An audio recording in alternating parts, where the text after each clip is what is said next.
So ayan mga idol, tapos na yung ginawa nating lata na pandilig. Ayan napapansin nyo, pinong-pino yung pagkagawa ng butas. Ayan, gamit lang tong pako tsaka stick.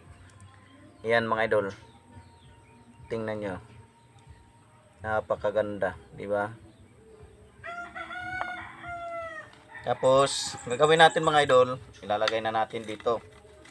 Yan, ganyan. Tapos lagyan natin ng plastic mga idol para hindi tumagas yung tubig. So ganyan mga idol, higpitan lang. Yan. Tapos lagyan ng guma mga idol.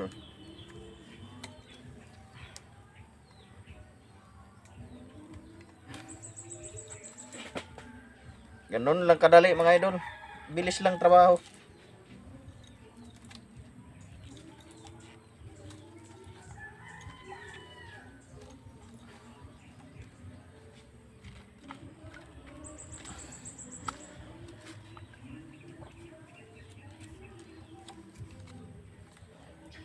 Kalian lang natin ng guma o interior. So ayan.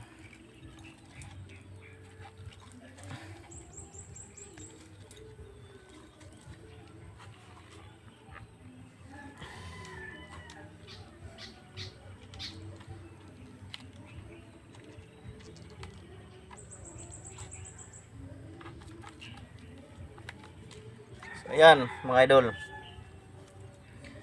Ang purpose naman nito mga idol, para hindi tumagas yung tubig dito. Dito lahat tatagas.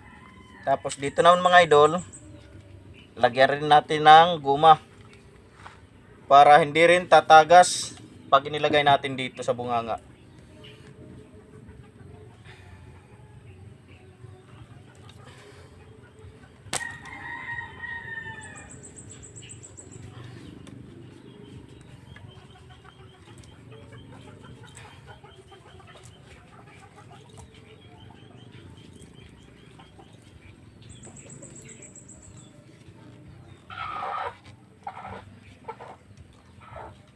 Sa mga nag-message dyan, ito na po yung ko ginawa para makita nyo kung paano gawin. Bali ito na yung bago natin ginawa. Yung una natin ginawa, ito yun. Yan, tinanggal ko. Ito naman yung bago. Yan. Tapos itong nakalawit na mga plastic, kukunin lang natin to. Yan, bilis lang yan mga idol, yan, para malinis tingnan.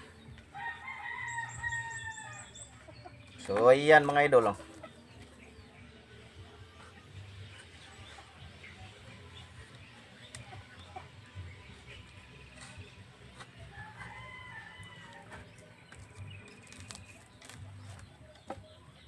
So ayan mga idol, ito na yung finish natin. Yan. Tapos ilalagay natin yan dito mga idol. So ganyan. Wala na. Tapos na mga idol. Ayan. Tapos yung water jug naman mga idol, kailangan yung butasan dito. Kailangan may butas yan dito, kasi pag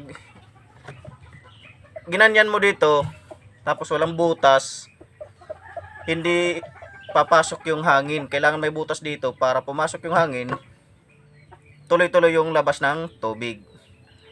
Kaya yun mga idol, sa lahat ng nag-request na gustong tingnan yung ko paggawa, ayun na, ginawa ko na. At panoorin nyo na lang sa YouTube channel ko. Research nyo HG Moto, doon po makikita nyo. Doon ko po ipopost to yung buong video.